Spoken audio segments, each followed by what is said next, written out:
Hello, everyone, and welcome into episode 300 of To The Point podcast. Everybody's doing well. Coming off Super Bowl week, the Super Bowl last night, and a great weekend altogether with some great weather. But happy to have you all along for the ride here today.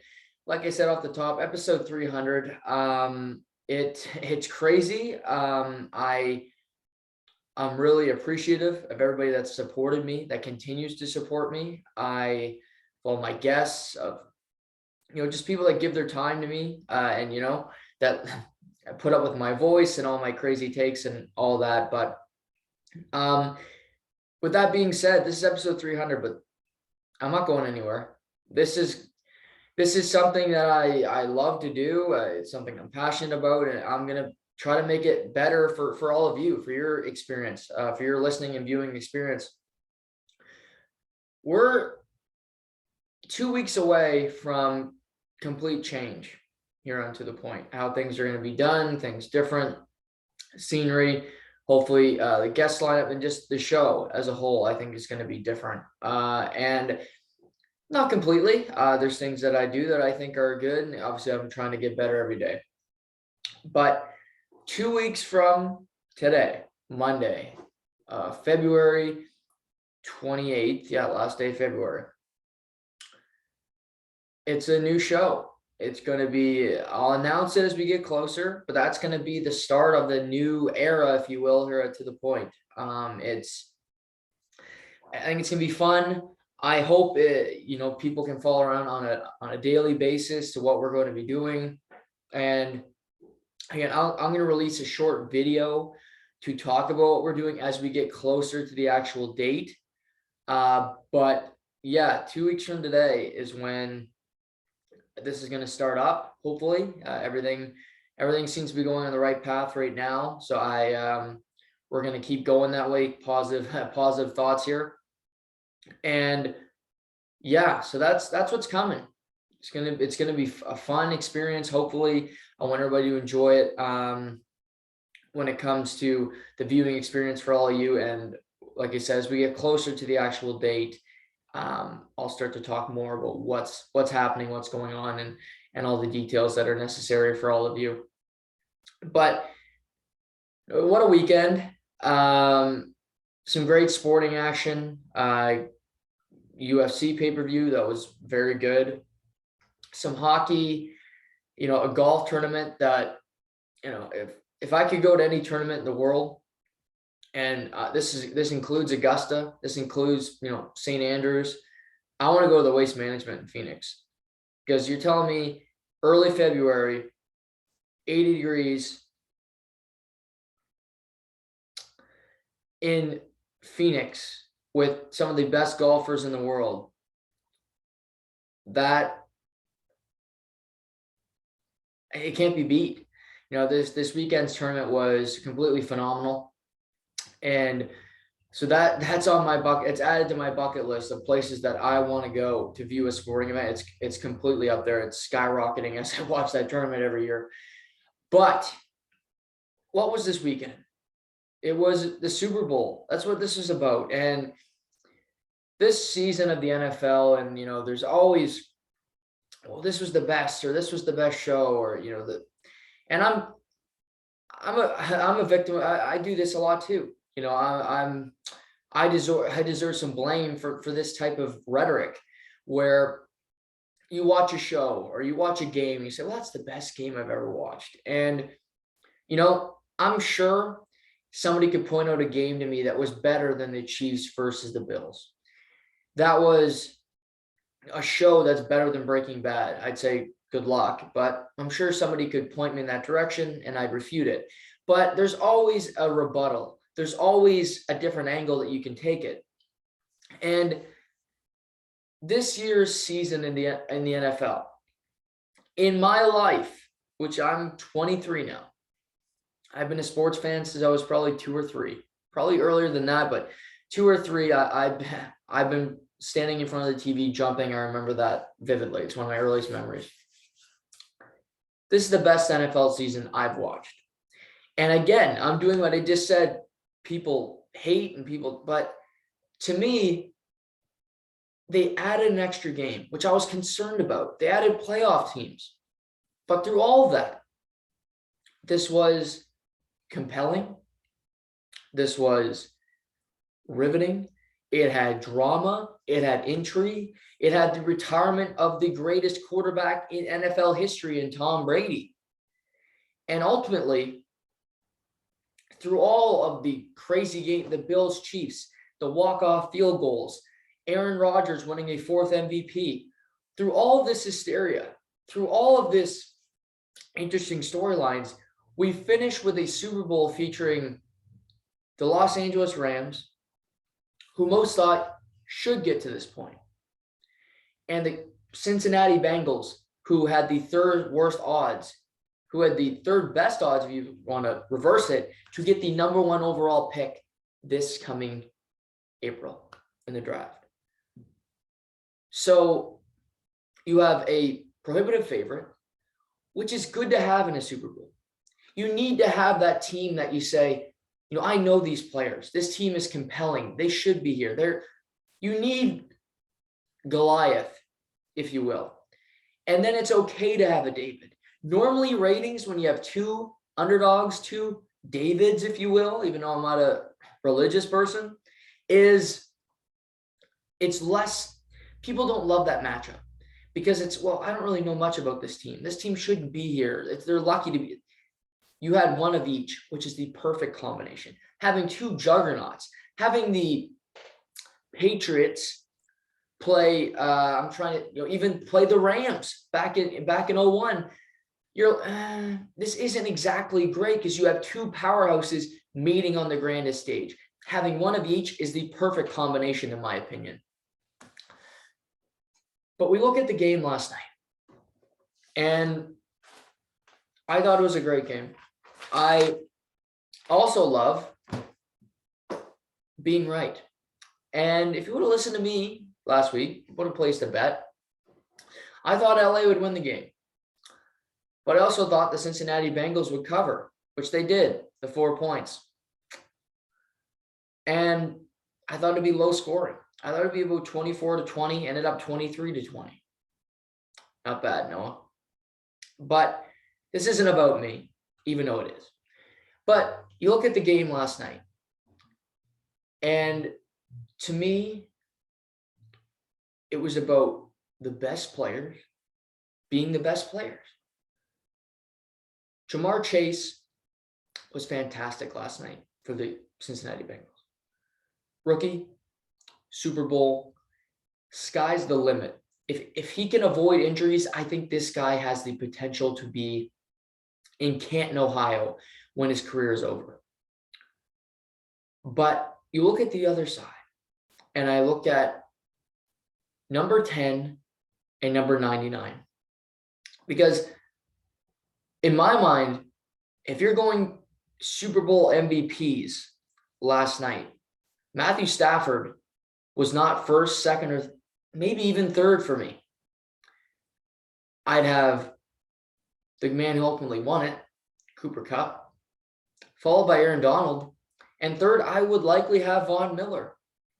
So I think he had more of a positive effect on the game than number 9 did for the Rams, but that's besides the point. In the big moments, in the crucial moments, the best players made the big plays. You look at the game, it's tight. Rams are down 20-16, 6:41 to go after Tyler Boyd drops the 3rd down catch. Well, on that drive, there's no Odell Beckham Jr. Stafford can't throw the ball to Ben Sharonek because he's got a tip ball that ended up in an interception, and he dropped a 3rd down catch. The second receiver out of Notre Dame was not a viable option. So there's no Odell Beckham Jr. You're going to throw the ball to Darrell Henderson? Well, maybe if you have to. The running game is completely non-existent. But you look and you say, okay, Robert Woods isn't here either. But we got this guy, Cooper Kupp, who won the Triple Crown in receiving, who is the most unassuming wide receiver maybe the history of the NFL. Julian Edelman makes Cooper Kupp Cooper Kupp makes Julian Edelman look charismatic. Cooper Kupp looks like an Amish farmer. But yet, in the biggest moments, in the biggest catches, Matthew Stafford was going to Cooper Kupp every time. And the funny thing is, he is. The Cincinnati defense knows they're not throwing to Schroenick. You're going to dump it off to Henderson on a 3rd and 8? No. They're going to Cooper Kupp because he made the big catches. He led the NFL in receiving touchdowns, led the NFL in catches. He did it all. But in those big moments, on a 3rd down, on the touchdown pass, it was to Cooper Kupp. On that drive, Stafford took incompletions trying to get the ball to Cooper Kupp. It was Stafford, morphing a little bit into Aaron Rodgers. And what I mean by that is there were so many drives in the past 2 seasons where Aaron Rodgers was throwing the ball to Davante Adams no matter what. Now, this is not a strategy that can work throughout an entire game. We saw that against the 49ers. He refused to throw the ball to Allen Lazard. He refused to throw the ball to Mercedes Lewis, to Aaron Jones, etc. But in finite moments, on a drive to win the game, you can pinpoint a receiver and say, I'm going to him. And Matthew Stafford made that abundantly clear. I don't care if you're doubled. I don't care if you're tripled. If Awuzie, Eli Apple are on you and Logan Wilson is in coverage, I'm still throwing you the ball because you got me here. I wouldn't be here without you. And he did it. These two were phenomenal on that drive. And Cooper Kupp is as tough as they come. On the touchdown that was later called back because of offsetting penalties, he took a direct shot to the head. It was dirty. It was vicious. And what happens? Maybe some would argue, maybe you should have went into concussion protocol. Like that's going to happen this late in the ball game. But they throw in the football. Next play, he catches the touchdown. It turns out to be the game winner. He catches 2 touchdowns, 8 catches for 98 yards. He was superb. Early on in the game, Cincinnati did what they stopped him early. But you almost look at a situation in a game for me. Early second quarter, Odell Beckham Jr. catches a ball. Drops a 3rd down ball. But he lands and he grabs his knee. And it's a non-contact injury. Nobody in sight. Easy 3rd down to drop. But in that moment, Odell Beckham Jr. was the leading receiver in the game. He had the most targets. He had a touchdown reception before Cooper Kupp did. But it was in this moment that with Odell being gone, it was almost like, well, it's Cooper Kupp or no one. I don't have anybody else. Did that change the game? Because I believe it did. Because Cooper Kupp was not having success against the routes. And you'd think, well, Odell Beckham's gone. This will make Cooper Kupp's day even harder. But oddly enough, I believe it created opportunities. It sparked Cooper Kupp to be even better. Because you look around in situations and you say, in certain sports, we need a goal. We need a catch. He's not going to do it. You love your teammates, but there's always times where you say, I don't trust him to do it.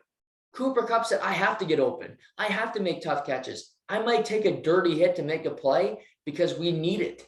I don't have an option right now. And oddly enough, I think it hurt the Rams early because Schroenick, Henderson, these receivers weren't reliable. But throughout the game, with the defense keeping them in it, and the game stayed close, all you needed was, we have the ball with 6:41 left. I need to be phenomenal on this drive. We need a touchdown on this drive, and I trust our defense to get a stop. I might not be able to get open the entire day. They might be blanket coveraging me, which they were. They might throw a spy. They might do different things. But if I can get open, if I can make tough catches on this one drive, I look at the other side of the field and I feel confident because there's dudes like me. And that's where this comes together. Big players making big plays. Cooper Kupp gets his head knocked off, but catches a touchdown.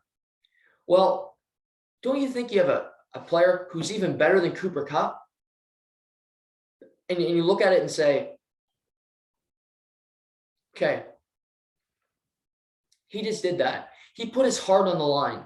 We need Aaron Donald in this moment. I need you, brother. And this is why Aaron Donald would be the second MVP if I was voting. Because, Aaron Donald's an anomaly. Because if you look at the stat sheet earlier, you're saying, well, Aaron Donald's having a terrible game. But Chris Collinsworth pointed out brilliantly on the broadcast that he was getting double, triple team all the time. The center was coming over and helping block, and they would give single coverage to Leonard Floyd. They give single coverage to Troy Reader. They were not going to let Aaron Donald beat them. But eventually, it opened up where Joe Burrow, and this is a big flaw, and I'll get to this, of why I think the Bengals lost the game. They were throwing the ball far too often. He was taking 7-step drops. The ball, far too often, he was not getting the ball quickly out of his hands. And you got to credit the Rams secondary and their coverage. But the best corner for the Rams last night had a really terrible game in Jalen Ramsey.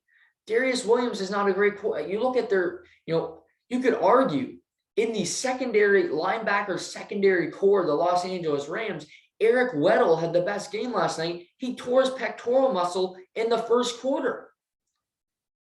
But with Burrow stepping back, you're trying to score points. You feel a little desperate because you only have a 4-point lead, and you look and you say, well, Matt Stafford is known for comeback drives. This is what he does. So you press a little bit. Well, when you're down 3, you have tons of time on the clock, but you also got to look at just situational football. Yesterday, the Cincinnati Bengals had 2 4th and 1s, their first possession and their final possession. They were both bad plays. The first in the first quarter, they throw the football. Burrow throws it to Jamar Chase. He's in double coverage. It was a tough throw, tight window. He's lucky it wasn't intercepted. Then in the last play, Aaron Donald just physically said, get the hell out of my way. He said, if I make this one play, I'm a Super Bowl champion. If I make this one play, I'm a 3-time Defensive Player of the Year, but I'm also in the conversation for the best defensive football player in the history of the National Football League. And he did that. He did it. He bulls through. Wraps Burrow up. Burrow's desperate. Gets the ball out, but it's incomplete. It's game over.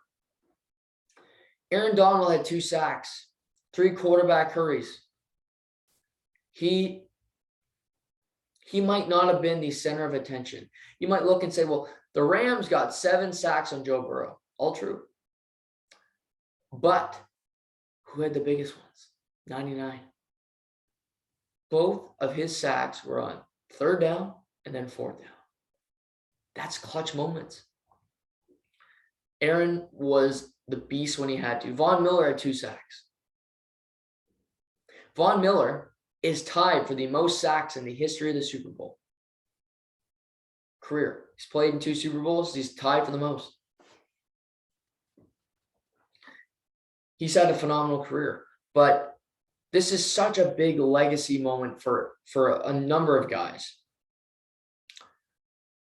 But let's start with Donald, because I said this last week.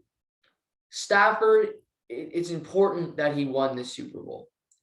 And one reason is because I think he's now a Hall of Famer. I believe Matthew Stafford will have a bust in Canton, Ohio.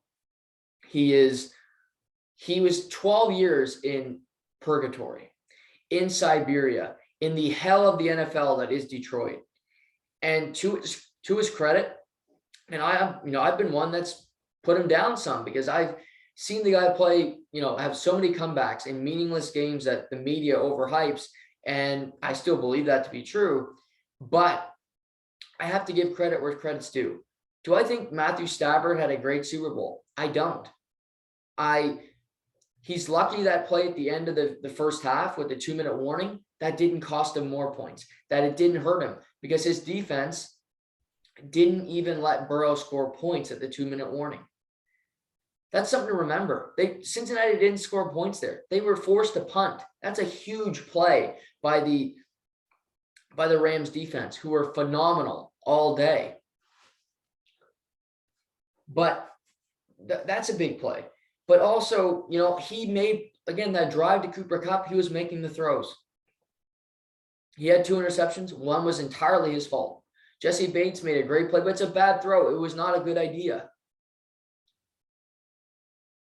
But you got to give credit where credit's due. He gets the win. He's a Super Bowl champion. He's going to the Hall of Fame. And, this is crazy to think about. Matthew Stafford now has the same amount of Super Bowls as Aaron Rodgers. Aaron Rodgers, the greatest of the great, maybe the most talented quarterback to ever play the game, is tied with Matthew Stafford for Super Bowl rings. Now, that's a whole other conversation. I'm sure Packers fans would argue that the team wasn't as good. Okay? Rodgers is supposed to be a better quarterback than Stafford. They're both 1-for-1 in their Super Bowl appearances. But it's big for Stafford. But Aaron Donald, 3-time Defensive Player of the Year, 5-time first-team All-Pro, 12.5 sacks this year, has 8.5 more sacks than any other player since he entered the league 8 years ago. He is a human truck. I've never seen an offensive line. I've never seen teams fear one player like Aaron Donald. I've heard the stories of Lawrence Taylor, but how he changed the game. TJ Watt won Defensive Player of the Year this year, and congratulations, 22.5 sacks. Kudos to you. But Aaron Donald changed the game as well because he's an interior defensive lineman. It's one thing to get a bunch of sacks on the edge. Aaron Donald got 12.5. He's in the interior. He needs to go through 2-3 levels of protection to get to the quarterback.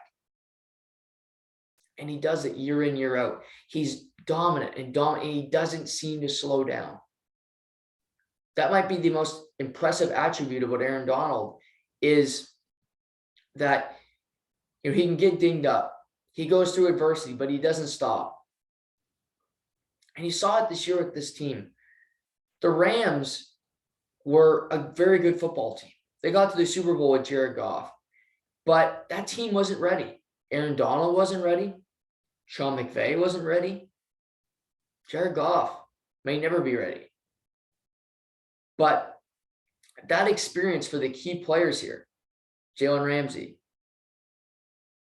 Donald, McVay, Cooper Kupp, it got them prepared for this second opportunity, for what to expect, for the game, the halftime show, whatever it might be. They were ready for it. And Aaron Donald was already going to Canton. But his name, his plaque might be, his bust might be a little shinier because of what he's done in the Super Bowl. He can join Troy Polamalu. He can join Ed Reed, Ray Lewis, Reggie White, Lawrence Taylor. He is a Super Bowl champion. That can never be taken away from you. And for dominant players, it means more than Matthew Stafford's a very good quarterback, but he'll never be thought in the same light as a John Elway or in my opinion, and this might not be fair, is as Aaron Rodgers or as, Tom Brady, Peyton Manning, the list, Brett Favre, the list goes on. He might have as many Super Bowls as Rodgers, as Favre, but I don't think he ever will be. A great quarterback, better than a one-time Super Bowl champion in Joe Flacco or Trent Dilfer. But will people think of Matthew Stafford as a better quarterback than a Dan Marino, who never won a Super Bowl? I doubt it. Aaron Donald can join an elite club. He can be in that room. He can open the door and be like, hey, bro. It's not, the old school guard is not letting Aaron Donald in. He is forcing his way in. If they're not letting him in, he's blowing the door down because of his play, his production, and ultimately that championship. This was also a really important Super Bowl for Sean McVay. In this first Super Bowl appearance, he was really embarrassed, and I'll give him credit. I always don't love Sean McVay. I find him a little bit irritating with his sideline antics. He's always running up and down. They score touchdowns. He just seems, inauthentic to me. He, just something about him. I look at it and say, would I want to play for him?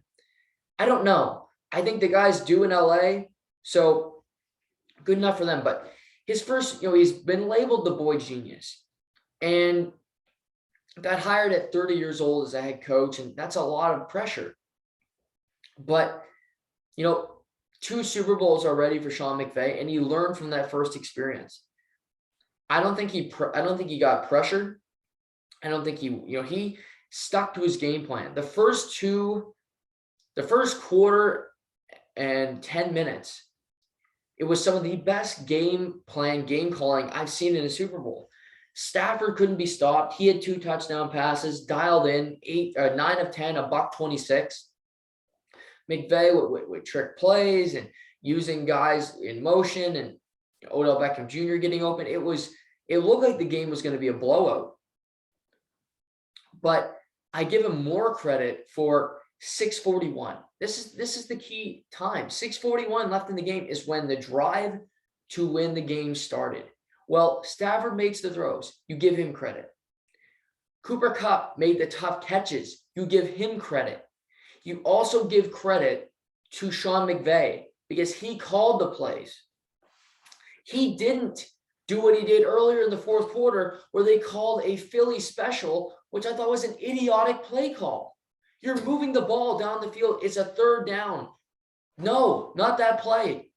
I trust Matthew Stafford to complete a pass to Cooper Kupp a hell of a lot more than I trust Cooper Kupp to complete a pass to the quarterback, Matthew Stafford. The Philly special should be used at the goal line, and that's it.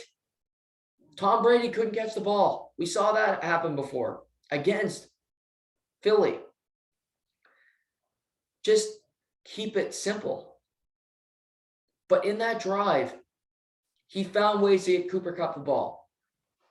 He used the run game a little bit, which surprised. He didn't shy away from it. I like that from him. And he just kept it simple. He trusted the players that got him again. Just sticking to basics. He knew Stafford. He probably told Stafford last night, you need to go to Kupp. I don't care how if we're going to win this game, it's going to be because you find Cooper. It's not going to be you on a bench or on it. It's not because you go to Watkins, the backup tight end. I need you to go to him. And I'm sure Stafford said the same exact thing. But, last week we talked about headlines. Well, I think an interesting thing to follow here is where does this go for LA? And in particular, where does this go for Sean McVay? Because Sean McVay's got 1 Super Bowl. It's only 1, but mind you, the guy is 36 years old. Now you could say, well, Mike Tomlin got 1 earlier in his career and he still has 1. Still very true. You finished with 1 Super Bowl in your career as a coach, as a player, as anybody, you'll take it. There's very few Tom Brady's where you have continued success, and Bill Belichick and the Patriots core there. but he's labeled the boy genius, the great play caller. Seems to have Matthew Stafford bought in. I don't think Stafford's going to retire. We heard after the game, Aaron Donald, Rodney Harrison said Aaron Donald told him he'd think about retiring. I don't think he will, because I think the Rams are going to be like, we can run this back. Let's do it. You have Cooper Kupp.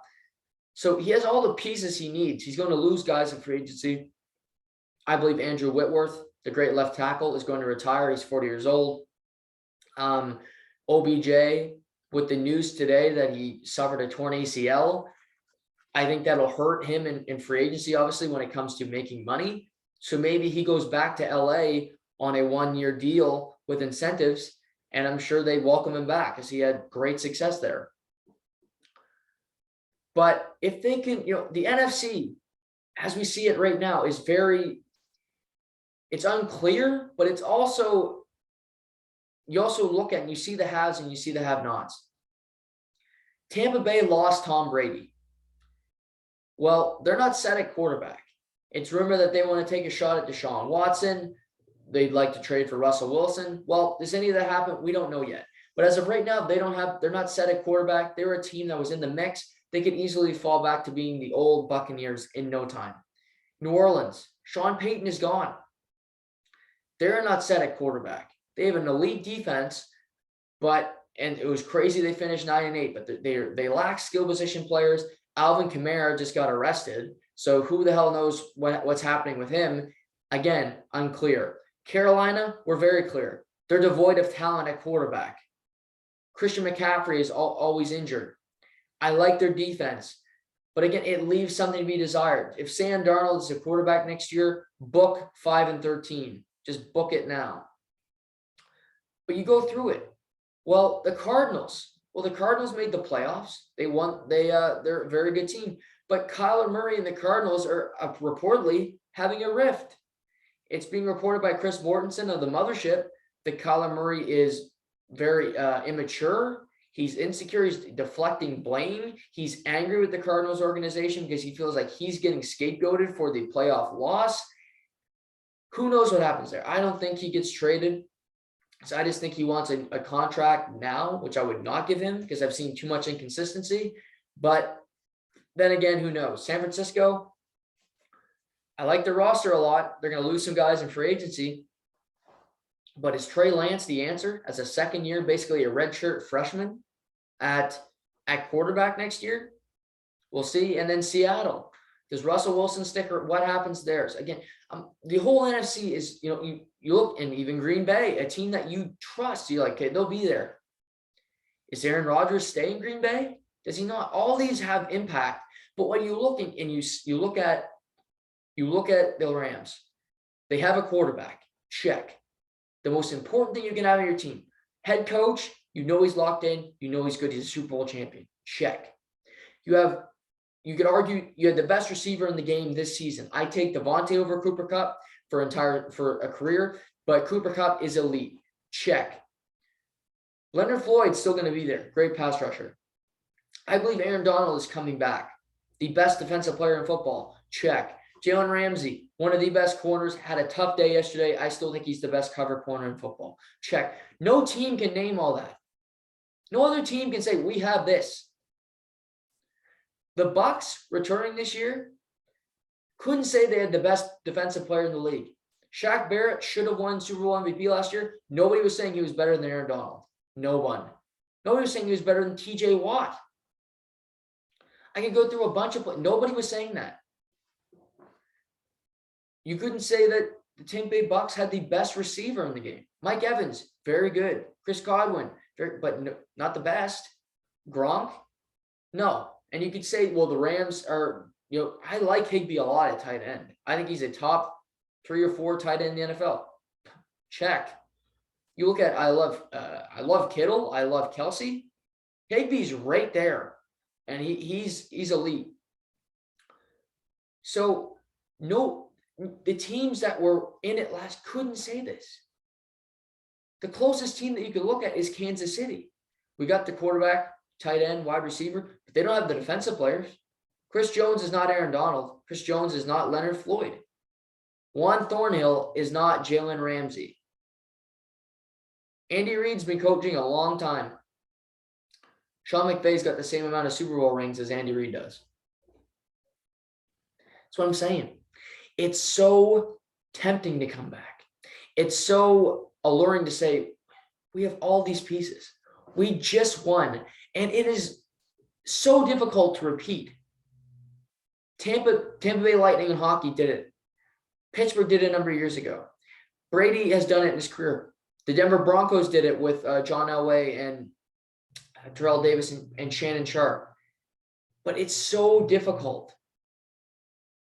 But if I was in the AFC, I'd be worried because you have a lot of great teams, a lot of great young quarterbacks. The NFC is so unclear, and it's full of teams that just are not proven. You just proved it. You won a division. You went from the wild card round all the way to the Super Bowl, just like the Bucs did last year.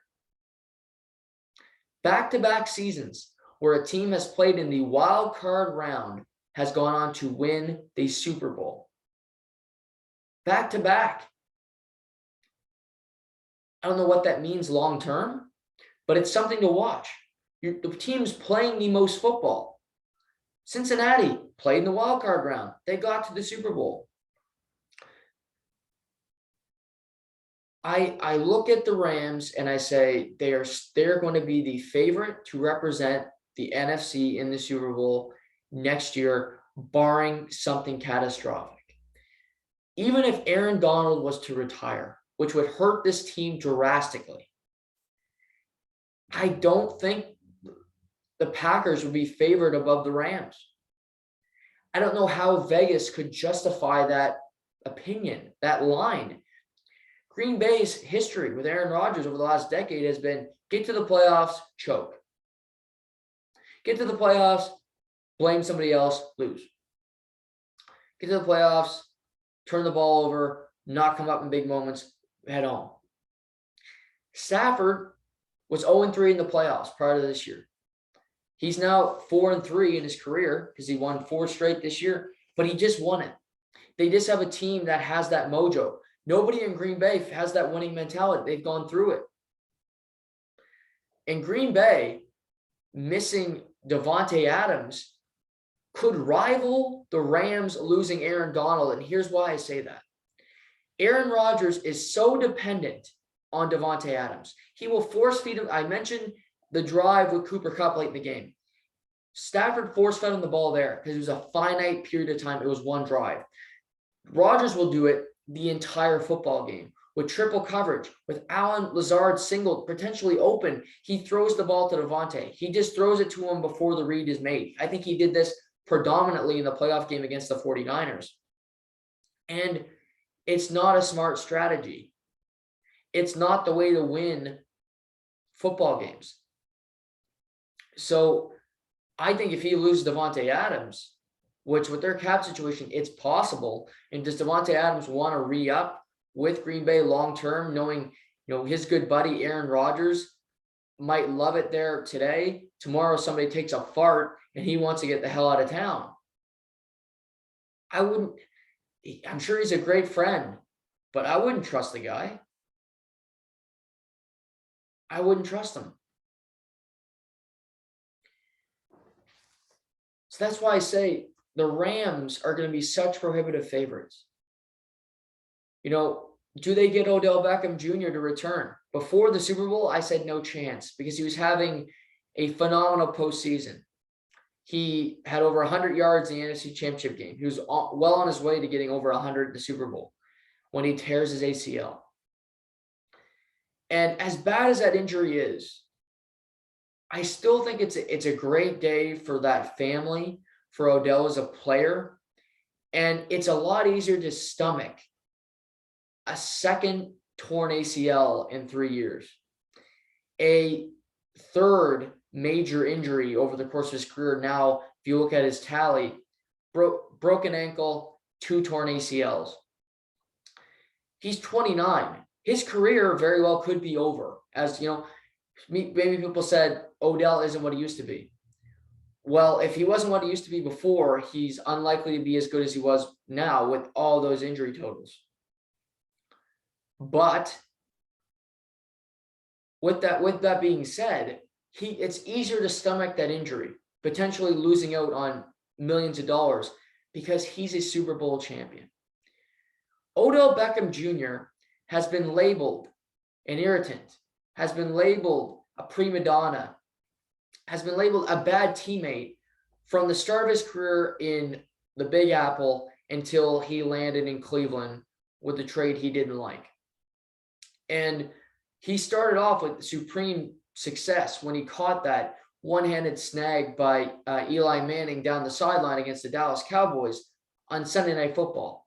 His star rose. He became one of the most popular players in the NFL. If I'm not mistaken, I believe he has over 50 million followers on Instagram. I'll look that up now. But just to point out how popular Odell Beckham Jr. is, he has a following. He's a receiver, yet he has 15.4 million. But that, for a receiver, for a guy that doesn't play quarterback, Tom Brady has 11 million, just to point out the two. He has 4 million more followers than Tom Brady, the GOAT of GOATs here. So he's a popular player. And he now gets to say for the rest of his life, for the rest of his career, to everyone that doubted him, people that still say, you're not a team guy, you're selfish, I'm a Super Bowl champion. To all the fans in Cleveland, to people like me who said that Baker would be better off without him, I was wrong. I admitted that. To the Cleveland Browns fans who treated him like crap on the way out, including a few friends of mine, he is vindicated. He is a champion. While, the better teammate, Jarvis Landry, who they played together at Cleveland and back in the day at Louisiana State University, he's not a champion. Baker Mayfield is not a champion. The problem child, Odell Beckham Jr., is. You can't take that off his resume. And maybe this is fuel for Baker Mayfield, because I'm sure it wasn't great watching his former teammate, who he does not like, get to hold the Lombardi. But forever, he's a champion. It can change the outlook of you on your career. I don't think Odell was like Terrell Owens. But I think if Terrell had won a Super Bowl, it would have changed his outlook. If in 2004 he had won, the Super Bowl with Philly, I believe he would have been the MVP, just coming up short against the Patriots. It looks different because you're a champion. You're not that bad teammate. Yeah, you were on a team that made it to the promised land. Randy Moss, Terrell Owens, these guys are all great. But those two, you could argue, the second and third best receiver of all time. The greatest one is Jerry Rice. Yes, he makes big catches. Yes, but he also won championships while the others didn't. Odell won't be in that category, but he will be a champion. He will be, you can remember his whole career with acrobatic catches, his warm-up routine, how popular he is with people, his friendship with Drake. But it's also attached to his bio is Super Bowl 56 champion. And that can never be taken away from him. But like I said, I thought the Rams played a great game. They made adjustments. Their pass rush was elite. Aaron Donald, Leonard Floyd, Von Miller came to play. Jalen Ramsey had a tough day. We'll get to that when we get to the Cincinnati point of view. But their big players made big plays when they had to.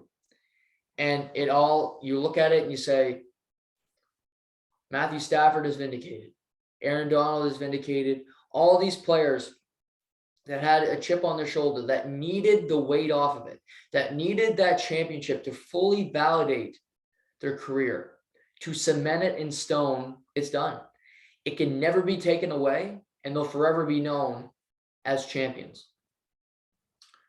Now, juxtaposing this, we have the Cincinnati Bengals.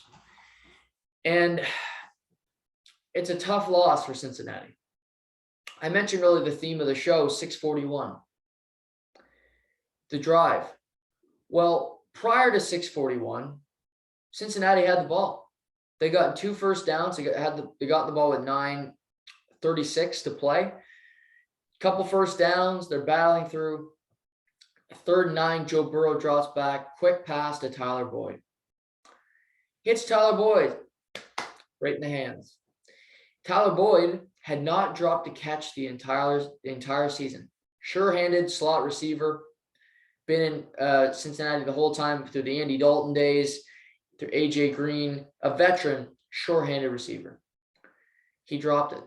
He saw Eric Weddle. He saw Taylor Rapp coming. It was going to be a dogfight to get the first down. And I think he thought of running, trying to get there, avoiding a big hit before he caught the football. And his body was taking off before he had the ball secured. Incomplete. We know what happened. But that's a small instance of, a team, the Cincinnati Bengals, not making a play that the Los Angeles Rams did. And I look at Zach Taylor, who's 2 years older than Sean McVay, but he was in his first Super Bowl, juxtaposing to McVay's. And, 2 times in this postseason, the Cincinnati Bengals gave up 7+ sacks. Joe Burrow in 4 games was sacked 21 times, which is crazy. But I look at it and say, okay, he's getting killed. You need to change things up, right? You would think. The Cincinnati Bengals only ran the ball 20 times. Joe Mixon was running for a 4-yard average. I thought he was having a good day, but they ran the ball 20 times, threw it 34. On those last drives, in those middle drives in the third quarter, I don't think they ran the ball enough. Joe Mixon was getting yards. You used Jamar Chase out of the back. He had 1 carry. I would have liked to see him have more. Use your Samaje Perine, give him a carry or 2. There wasn't enough motion. There wasn't enough running the football. Maybe just a quarterback design run for Joe Burrow. He's plenty athletic, but you're giving up again. You're having 7-step drops, and you're relying on an offensive line that is horrid, that give up the most sacks in the whole regular season to be the hero of the game, when before the game, Aaron Donald, Leonard Floyd, and Von Miller on the other side. That is a recipe for failure, a recipe for disaster. And I think this is a clear indication on coaching. Zach Taylor was out-coached by Sean McVay. Or Zach Taylor just didn't notice situational football. That's normally Sean McVay's weakness, but you got to look and say, okay, my quarterback is getting killed.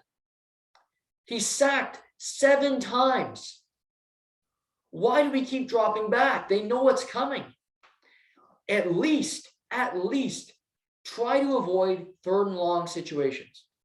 Because if it's 3rd and 8, 3rd and 9, they know we're throwing the football. So guess what? They're going to rush. They're not going to bring 5 because the Rams don't have to blitz because they can just get there. We have our pass rush. They're going to get sacks. Again, Vaughn had 2. Donald had 2. Leonard Floyd had a sack and a half. It was Ashawn Robinson had a sack yesterday. Everybody was getting to Joe Burrow. But you have Joe Mixon. If not that, have the option to have the dump off pass, to have Mixon in the backfield, to have Chase. I like the play early in the third quarter where they had Jamar Chase in the backfield on a 4th down. He made a great catch. He scrambled for a 1st down. It was like a screen, wide receiver screen, but he was in the backfield. They needed to do more to get the ball out of Joe Burrow's hands quicker.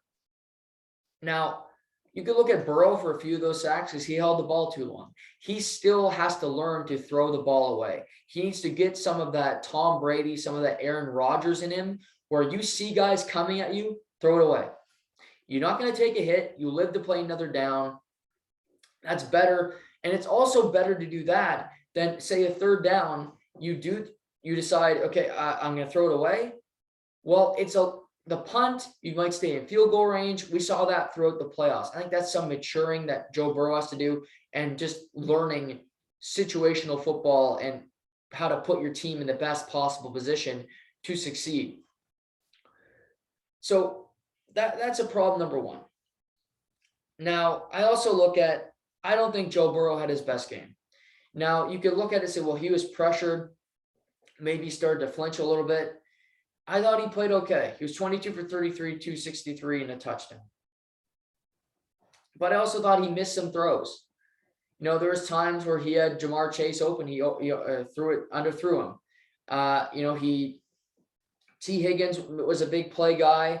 But I just think Matthew Stafford, although the Bengals did not turn the ball over, and they won the game even despite the turnover margin, I thought that the Stafford was a little better than Joe Burrow. A tad bit better just in key situations. Again, on that last drive, I get it. It's a 3rd and 9. Boy dropped the football.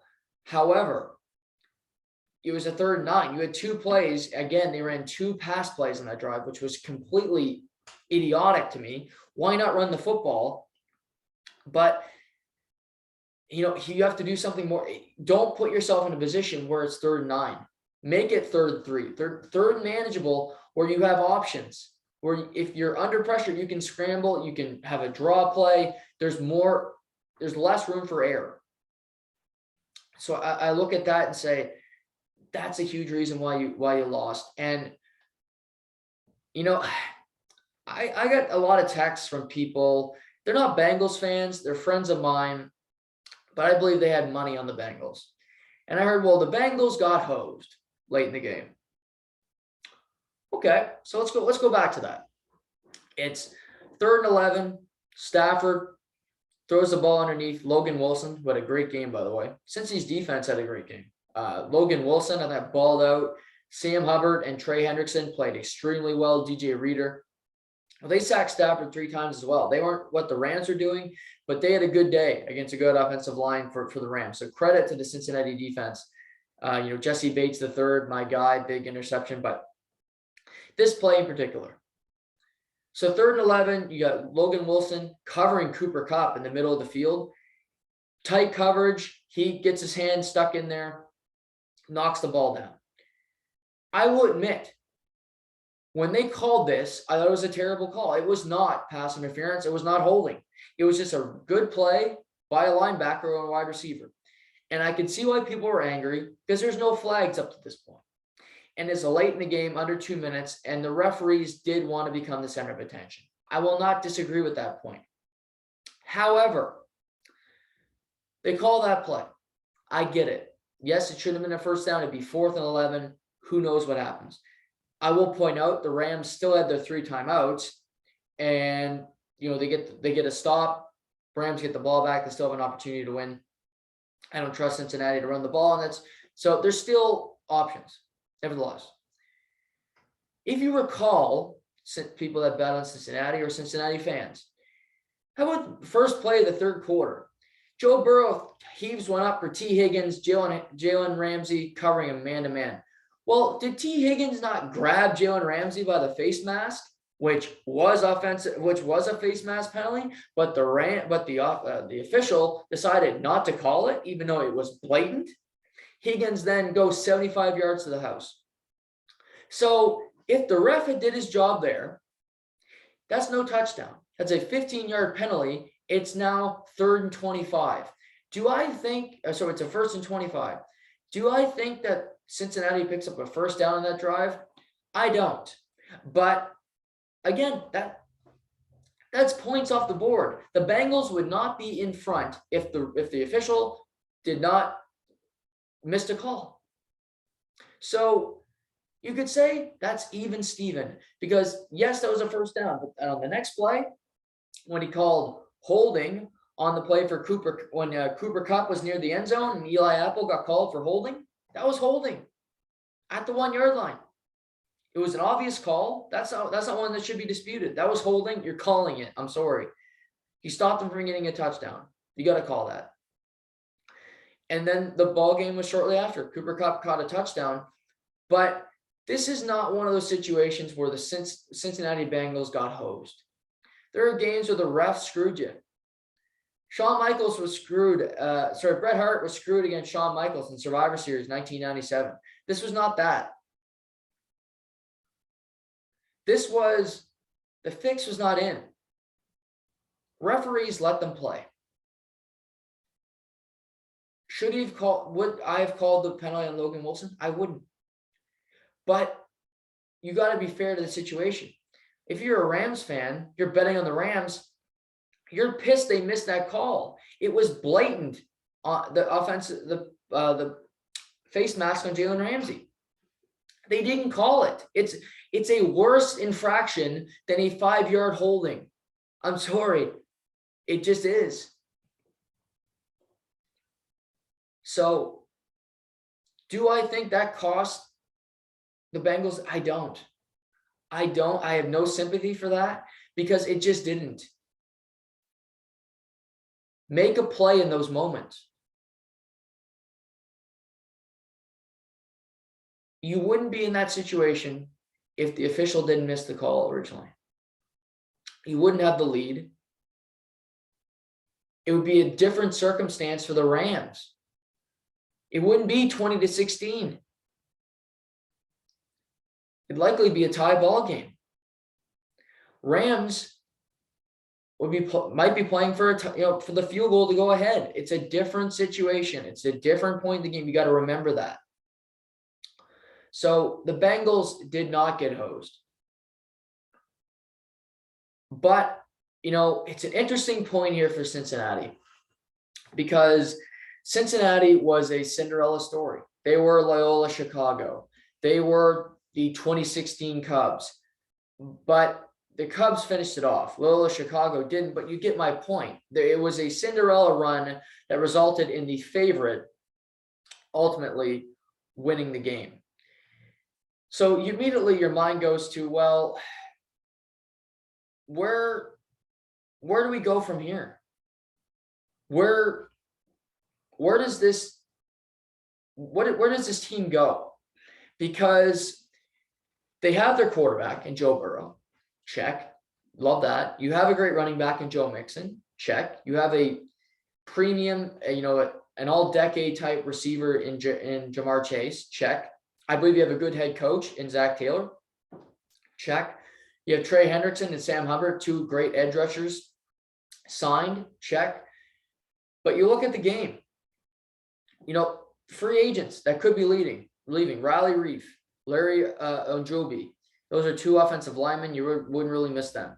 CJ Uzama is a great tight end, a guy you want to keep. Jesse Bates III. I can't talk enough about Jesse Bates III. I think he's going to be leaving Cincinnati because the team is going to give him a boatload of money because he's earned it. You think about what he's done in this postseason. He's the one that got his hand in on the ball when Mahomes threw it to Tyreek Hill in overtime, intercepted by Von Bell. He made that play. He gets an interception to end the first half of the Super Bowl. He balled out. He is truly one of the best safeties in football. Any team would be lucky to have him. Eli Apple had a tough go in New York and in New Orleans. He's turned his career around. He's a really good player. He can play corner. He can play slot corner, safety. He's versatile. Quentin Spain started every game this year at tackle for the team. So you're missing guys.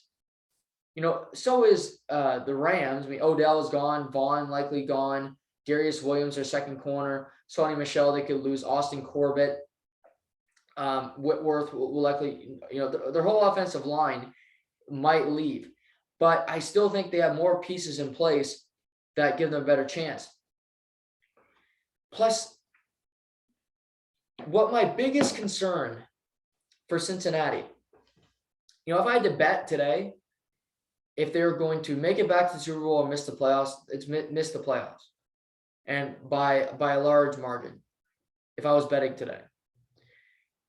But the way this career has started for Joe Burrow, I worry he is going to be the second coming of Andrew Luck. And what I mean by that is Andrew Luck was a first overall pick. prodigy, great quarterback out of Stanford. Didn't have the accolades that Joe Burrow does. Never won a Heisman. Never won. No, he didn't. Robert Griffin III did. Never won a national championship. But what he did do is he went to a team in Indianapolis, team in transition, just letting go Peyton Manning, and he got killed. He was sacked over 50 times in his first 3 seasons in the NFL. He had knee problems, had a collapsed lung, he had broken ribs. He was beat to hell, his shoulders. And by the time the Indianapolis Colts built an offensive line that could protect him, that was legitimate, that was competent, Andrew Luck had physically had enough. He said, I want to be able to play with my kids. I want to be able to move. I don't know. I've been through so much. I don't want to go through this anymore. So now you look at the Indianapolis Colts. They have a great roster. They were forced to go in without, when they're at their peak, Andrew Luck is retiring. They had to go through Phillip Rivers. They had to go through Carson Wentz this year. But my point is, Joe Burrow got sacked over 60 times this year. He got sacked over 40. That's over 100 sacks in, if you count this year, he played 16, 20, and 31 games. He got sacked over 100 times. That's too much hits. I get it. He's a guy that doesn't flinch, but eventually that body is going to wear down. And you can draft a great quarterback, which they did. You can draft a great wide receiver in Jamar Chase, which they did. But if your elite player, if your most important player is not healthy, is not available, this team does not have a future long-term. The biggest thing this team can do is go get an offensive line. They have over $55 million in cap space. I would want to keep Jesse Bates III. I love him as a safety, as I just mentioned. But if I have to lose Jesse Bates to get a great offensive line, I'm doing it. Because Jesse Bates is a great player, but Joe Burrow could be a once-in-a-generation type quarterback. I'm not saying he's going to be Tom Brady, but if you can get a quarterback that can win multiple Super Bowls, 2 Super Bowls during a career, that is a generational type quarterback. Eli Manning went number 1 overall. He got 2 Super Bowls. Aaron, if you can keep these guys upright, put them in a good situation with a good team, I think Cincinnati's got a good program. Like I said, they got a good coach. People bought in. You got the pillars. You have your most important players. You got beat yesterday by just guys that had experience and that were a little bit better than you. Aaron Donald was just better than Joe Burrow was. I think Stafford was slightly bit better than Joe Burrow in the big moments. But protect that asset. He lost the Super Bowl by 7 points. So he lost the Super Bowl by 3 points, where he got sacked 7 times. He won a playoff game where he won 9 times. How impressive is that? A combined 16 sacks in 2 games. He won 1 game and lost the other by 3 points. With those type numbers, the game shouldn't be close, but it tells you how tough, how mentally strong this quarterback is. But it doesn't mean jack shit if he's not healthy. He needs to be healthy. He needs to be upright. He needs to be protected. Because otherwise, I love his tangibles. Intangibles, whatever. Great leader. That's all. I'll leave that for the people that say, well, oh, he's such a great leader. He's great. I don't give a shit about that. What are your tangibles? You can give me 85 intangibles. I want your tangibles. What are you good at? Is he good at reading defenses? Yeah. Does he have a good deep ball? Yes. Is he athletic enough? Yes. Is he smart? Yes. Then you can add in all your intangibles, how great a leader he is, what all the guys, yada. I don't give a shit about that. But he has the field press. He has the play. That's what you want. There have been so many great 3rd, 4th liners, great backup left tackles that were great in the room, that were great. It's about, can you play? Joe Burrow can. If you look at the landscape, Aaron Rodgers is getting older. He's 38 years old. In the AFC, you got to look at Mahomes. That's clearly a threat. Josh Allen is great. The AFC is tough. Don't get me wrong. But Joe Burrow is not afraid of anyone. And although this season, today would be a tough day for Joe Burrow and the Cincinnati Bengals. It would be looked at as a disappointment. It was by far a success. But it depends on what you do to advance it. Building a program is not one season. In New England, in Green Bay, for a long period, it was about sustained success. It was about getting to the playoffs year over year, winning your division year over year. There could be a changing of the guard in the AFC North. One season of winning a division does not change that. The AFC North is still Baltimore and Pittsburgh's, in my opinion, until Cincinnati can do it multiple seasons, until you're successful multiple seasons. Because otherwise, you're just a flash in the pan. You're just a team that had success, and now it's over. The Atlanta Hawks got to the conference final last year in the NBA. They look like they might miss the playoffs this year. Building a culture is about doing it year over year. It's not about one individual run that you can point to and say, well, we had success that season. That's not how it works. It's about finding success year over year over year. That's what Cincinnati has to do. And what you have to be excited about if you're a Bengals fan, if you're in Who Dey Nation, you have the pillars, you have the building blocks, but it's just, can you protect those building blocks? Can you put them in the best position so that Cincinnati are not the Bungles? They're not, well, we're just happy to be here. It's, we have a team. I mean, you think about it. If Cincinnati had a competent offensive line, they win the game yesterday. They lost by 3 points where they gave up 7 sacks. Stafford got sacked 3 times. That's a lot. He's 4 less than Joe Burrow. And you could argue if we run the football a little bit more, if we don't have 7-step drops the entire game, maybe we win. I'd make that argument because I watch the game and I say, why are you dropping back so often? Now, these two teams, every year I said I thought Kansas City and Tampa Bay would get back to the Super Bowl this year. That was my prediction. I said my wild card was Rams, Browns. Browns missed the playoffs. Rams ultimately won the Super Bowl. But like I said, if I had to bet today, Cincinnati misses the playoffs. In the NFC, I like the Rams' chances. I want to see if Aaron Donald's going to come back. And there's still a lot to be decided. We have free agency. We have so much to figure out. Where does Russell Wilson go? What happens with Aaron? We have to go through it all.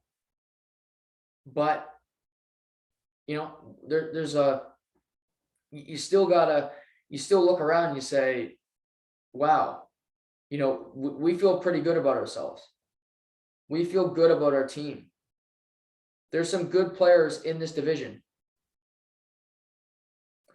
But we feel good about our chances with this team, with who we have here. Now, great Super Bowl. It wasn't the best game of the season, but the Super Bowl never is. I thought it was a great way to end the season. Now, I also, I talked about the beginning of the podcast about how you don't want to be too in the moment. How, this was the best thing I've ever seen. Well, I thought the Super Bowl halftime show was phenomenal. Now, I know that's not everybody's cup of tea. That's not everybody's favorite brand of music. And, I'm sure there's boomers that would want, Bruce Springsteen. I'd listen to Bruce Springsteen. He's good. They could have brought out the Police. I would have listened to Sting do his thing. Fleetwood Mac would be a great act. I've been saying that for years. I would love that too. But LA Super Bowl, Snoop Dogg, Dr. Dre, 50 Cent, which came out of nowhere, Mary J. Blige, Kendrick Lamar, who I could do without. He he was just a waste. He was a filler. And of course, Eminem. I thought the staging was phenomenal. I thought the way they did it. Seeing just Snoop Dogg and Dr. Dre on the same house on the top of the building was phenomenal. Hearing Eminem play "You Lose Yourself," the next, just the song. The songs. For me anyway, I know all those songs. I thought it was a great halftime show. I don't know if it was the best one ever. I really enjoyed it. There have been times that I mute the halftime show. I've heard that Bruno Mars was really good. I honestly can't comment on it because I didn't listen, because I don't like Bruno Mars's music, and it's just not my cup of tea. Last year, the Weeknd or whatever his name is, I didn't listen. The Weeknd's not in my wheelhouse. So didn't listen. Shakira, J-Lo, I enjoyed it. Beyonce, enjoyed it. Katy Perry, I think Lady Gaga and Katy Perry were both phenomenal. Again, I wasn't, in the 1 in 04 in Jacksonville, I think that was there's obviously the Janet Jackson Timberlake one, which is infamous. But there's been a lot, but I thought yesterday's halftime show was great. I thought it was well done, well choreographed. I just thought the whole experience was phenomenal. The music was great. It was just great seeing those faces. And again, like I just said, I pointed out music that just isn't my cup of tea. And I'm sure that people have the same opinion about some of the music they heard, but I enjoyed it. I'm happy that those artists got to play together, and I thought it was a really, really cool experience and cool vibe. But it's a happy and a sad day, because the NFL season's over. We obviously have free agency around the corner, the draft in late April, but there's 206 days until the NFL starts again. 206 days. That is an eternity. It's my favorite sport. It's so fun to cover. I love talking to people about it. Now, the NHL is rocking. Obviously, the NBA. UFC is getting some great fight cards coming up. So I'm excited about that. We'll talk about that, of course. Tomorrow on the podcast, we'll talk about the Tyler Toffoli trade. I want to get more into talking to you guys about the UFC. Hopefully you guys can jump on board with me and kind of enjoy the fights, because I don't miss a card now. I don't miss a UFC fight night. I find it thoroughly entertaining. The NBA down the stretch should be fun here, seeing the new players join their respective clubs through the trade deadline and things of that nature. So there's still lots of sports coming, thankfully. The NFL season's over. Like I said, it was the funnest. It was the best of my life. I'm not saying it's the best ever, but of my 23 years on planet Earth, I loved every second of it. I loved covering it with all of you. And, we're not stopping. Episodes To the Point coming up daily. And we'll talk about everything else. But this week, Casey Ward's going to join me later in the week. We'll have a fun chat. I'm sure we'll talk about the Super Bowl. We'll talk about his Browns, Odell Beckham Jr. Obviously, some hockey. As the hockey news continues to pour in, we'll get into that as well. Coming down the wire, obviously, Ryder talked about it on Friday. We're going to cover March Madness when it comes up. I love that tournament. It's really April Madness now, but we're going to cover that when we get to it. Obviously the playoffs, NBA, NHL, UFC, everything. The CHL, things of that nature, the Olympics. Obviously the Canadian women's team is into the gold medal game. They'll play the US, I believe it's Wednesday. I'm going to check that for all of you here. Yeah, the women will play Wednesday night against the US with the gold medal. The men will battle China tomorrow in a qualification game. If they win that game, they are into the quarterfinals. That game's tomorrow morning at 9 o'clock.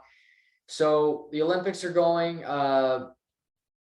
So lots happening. Like we said, there will be more and more as we go along here. I'll let you guys know more news as it continues to pour in. But I hope everybody has a great day. We'll be back tomorrow. Hope you guys enjoy the Super Bowl. And as always, have a great night. This has been To The Point.